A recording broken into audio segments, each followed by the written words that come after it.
68년생 원숭이띠 여러분, 그동안의 삶은 결코 순탄치 않았습니다.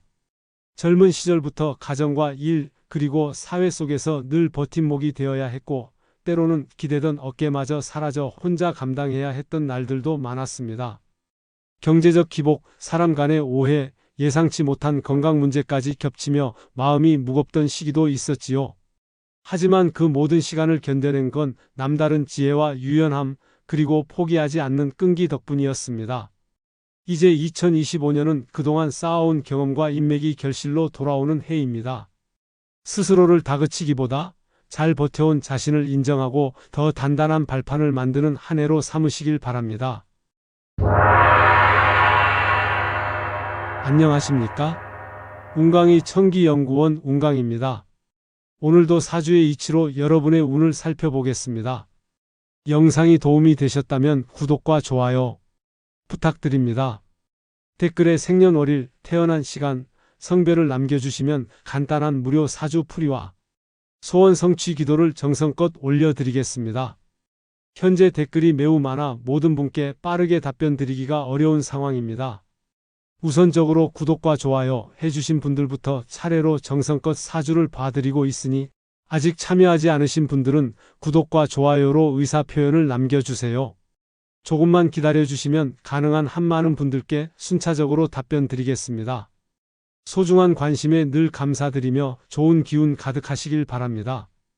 1968년생 원숭이띠는 사주 지지에 신금의 기운을 지녔습니다. 이는 본래 재치와 순발력이 뛰어나며 변화하는 상황에서 빠르게 유리한 길을 찾아내는 재능을 뜻합니다. 특히 사람과의 인연을 통해 얻는 기회가 많아 혼자 고립되기보다 관계망 속에서 재물을 키워온 경우가 많았습니다. 2025년은 대운과 세운에서 귀인운과 인연운이 동시에 들어오는 시기로 과거 인연이 다시 나타나거나 오래된 관계가 예상치 못한 사업 투자 기회를 가져다 줄 가능성이 큽니다. 이 시기에는 특히 예전 직장 동료, 군학교 동기 혹은 친척을 통해 재물과 연결되는 소식이 들어올 수 있습니다. 다만 올해는 사주상 비겁과 식상의 기운이 강하게 작용하는 해입니다. 이는 경쟁과 분산을 의미하므로 모든 인맥을 무작정 확장하기보다 신뢰할 수 있는 사람을 중심으로 관계를 재정비하는 것이 필요합니다. 겉으로 친밀해 보여도 금전 거래에서 불투명한 태도를 보이거나 자신의 이익만을 추구하는 사람과는 거리를 두어야 합니다. 명리학적으로 보면 이런 해에는 겁재의 기운이 잘못 발현되면 재물이 새나가기 쉽기 때문에 관계의 질을 높이는 것이 곧 재물 운을 높이는 방법입니다. 예를 들어 과거 함께 거래하던 파트너가 새로운 부동산 정보를 알려주거나 예전에 알던 지인이 해외 수출 관련 사업 제안을 할 수 있습니다. 이때는 상대방의 말만 믿고 서두르기보다 사주 속 식신상관의 기운을 활용해 꼼꼼히 검토하고 계약서나 세부 조건을 반드시 명확히 해야 합니다.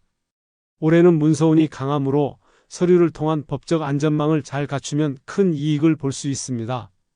인맥 관리가 단순히 사교 차원을 넘어 재물 관리의 연장선에 놓이는 시기입니다. 신뢰와 호혜를 바탕으로 한 관계망이 넓어질수록 위기 상황에서 든든한 지원군이 생기고 새로운 수익 경로를 마련할 수 있습니다. 특히 오래 맺어진 좋은 인연은 단기적 이익에 그치지 않고 향후 10년 이상 이어질 가능성이 높습니다. 그러니 올해는 인간관계의 폭을 넓히기보다 깊이를 더하고 서로의 신뢰를 다지는 데 시간을 투자하는 것이 장기적인 재물복을 키우는 길입니다. 968년생 원숭이띠는 사주에 신금의 예리함과 경금의 결단력을 함께 지니고 있어 원래 여러 분야를 두루 섭렵하고 새로운 일에 도전하는 경향이 강합니다. 하지만 2025년은 운의 흐름이 분산보다 집중에 힘을 실어주는 시기입니다. 올해 세운의 기운을 보면 관성과 재성이 동시에 작용하면서 한 가지 분야에 몰입할수록 성과가 빠르게 드러나는 흐름이 형성됩니다. 반면 지나치게 많은 일을 병행하면 기운이 분산되어 성취가 늦어지고 재물운도 약해질 수 있습니다. 명리학적으로 올해는 식상운이 지나치게 강해지면 아이디어는 많아도 실행력이 약해질 우려가 있습니다. 이럴 때는 무엇을 하지 않을지를 먼저 결정하는 것이 지혜입니다.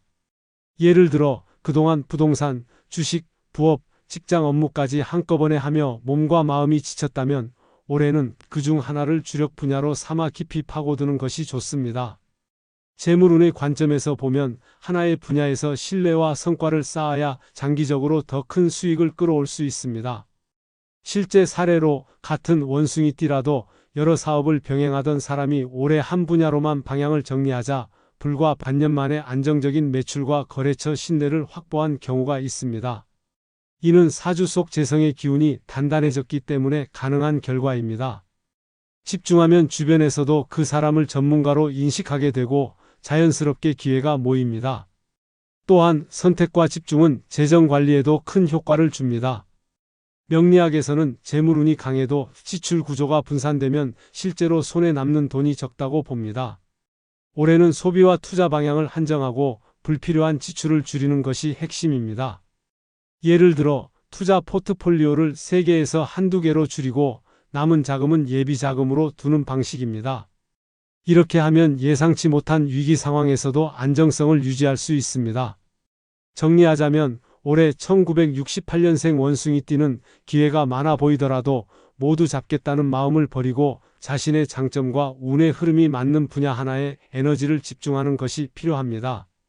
그 과정에서 불필요한 일과 사람, 그리고 지출을 정리하면 재물과 성과가 함께 상승하는 해가 될 것입니다. 1968년생 원숭이띠는 원래 상황 판단이 빠르고 순발력이 뛰어나지만 2025년은 그 장점이 재물운을 크게 좌우하는 해입니다. 올해 세운의 흐름을 보면 변동과 재편의 기운이 강하게 들어오는데 이는 기존 질서가 흔들리고 새로운 구조가 자리 잡는 시기를 뜻합니다. 명리학적으로는 편관과 상관이 함께 작용하는 운세에 해당해 기민한 대처와 유연한 사고가 반드시 필요합니다. 올해는 시장 환경, 법규 개정, 거래 방식 변화 등이 예상보다 빠르게 일어날 수 있습니다. 이런 시기에 가장 위험한 태도는 과거의 성공 방식을 그대로 고집하는 것입니다. 재물운을 키우려면 변화를 위기보다 기회로 해석해야 합니다. 예를 들어 오프라인 위주로 영업하던 사람이라면 온라인 판매 채널을 구축하고 디지털 결제나 마케팅 방식을 배우는 것이 필요합니다.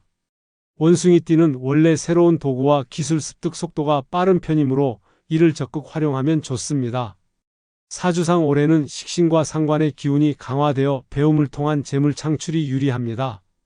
단순히 기술만 배우는 것이 아니라 변화된 환경 속에서 새로운 수익 구조를 설계하는 것이 핵심입니다.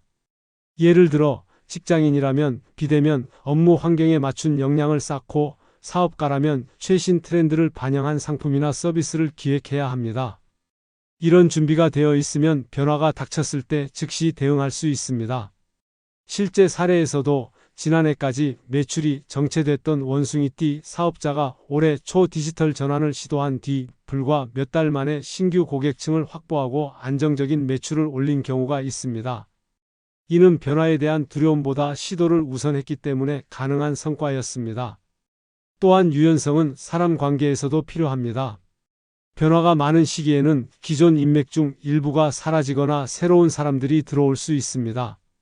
이를 경계하기보다 상황에 맞춰 관계를 조정하고 필요한 인연과 손을 잡는 것이 재물운에 긍정적으로 작용합니다. 명리학적으로도 새로운 기운을 받아들이는 시점에 인연의 변화는 오히려 재물의 흐름을 넓혀주는 역할을 합니다. 결국 2025년 원숭이띠는 빠른 판단과 실행이 곧 재물입니다. 변화를 받아들이는 속도가 곧 경쟁력이고 그 경쟁력이 재물운의 크기를 결정짓게 될 것입니다. 1968년생 원숭이띠는 사주명리학에서 상관과 식신의 기운이 강하게 작용하는 경우가 많아 언변과 표현력에서 두각을 나타내는 경우가 많습니다. 2025년 세운을 보면 재성과 식상이 동시에 힘을 받는 흐름이라 말 한마디가 곧 재물과 직결되는 시기입니다. 올해는 계약, 협상, 영업, 프레젠테이션, 강의, 상담 등 자신의 의견과 정보를 전달하는 자리에서 예상치 못한 기회가 생기고 그 과정에서 금전적 이익이 들어올 가능성이 높습니다. 다만 이 시기에는 말의 무게가 평소보다 훨씬 크기 때문에 말실수나 신뢰를 잃게 하는 발언은 반드시 조심해야 합니다. 허황된 약속이나 과장된 표현은 단기적으로는 상대를 설득하는 듯 보여도 결국 신뢰를 무너뜨려 장기적인 재물운에 악영향을 줄 수 있습니다. 명리학적으로 올해는 신뢰 기반의 인연이 재물운을 유지 확장시키는 핵심 요소이므로 말과 행동이 일치하는 태도를 유지하는 것이 필수입니다. 실제 사례에서도 2024년에 원숭이띠로 영업직을 하던 한 사람이 고객과의 대화를 통해 단순 계약이 아닌 장기 협력 계약으로 발전시키면서 안정적인 수익원을 확보한 경우가 있습니다. 이 과정에서 그가 사용한 무기는 화려한 언변이 아니라 상대의 상황을 정확히 파악하고 필요한 정보를 알맞게 제공한 맞춤형 대화였습니다.